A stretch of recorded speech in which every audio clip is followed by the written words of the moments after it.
ఆయన ఒక ఆయన అన్నాడు. ఆయన ఎవరు? నజరేయుడైన యేసుక్రీస్తే. మనందరూ పొరపాటు చేసిన వాళ్ళమే గనుక భక్తిహీనుల కొరకు ఆయన చనిపోయెను. చదవండి.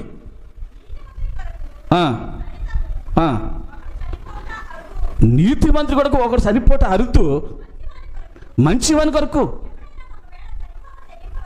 చనిపో తెగించవచ్చునా?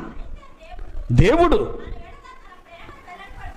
చాలు, మంచివాడి కొరకు ఏమైనా చనిపోవచ్చు, తెగించవచ్చు.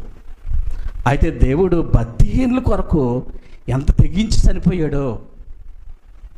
అయితే లోకంలో మంచివారు ఒక్కరు లేరు, యేసుక్రీస్తు తప్ప. నేను ఎంత మాత్రం మంచివాడుగా నేను ఒప్పుకుంటున్నా. ఈ లోకంలో మంచివాడు ఎవరు లేరు. అందరూ పాపము చేసి దేవుడు అనుగ్రహించిన మహిమని పొందలేక గొర్రె వలె దారి తప్పి చెదిరి ఉన్నారు.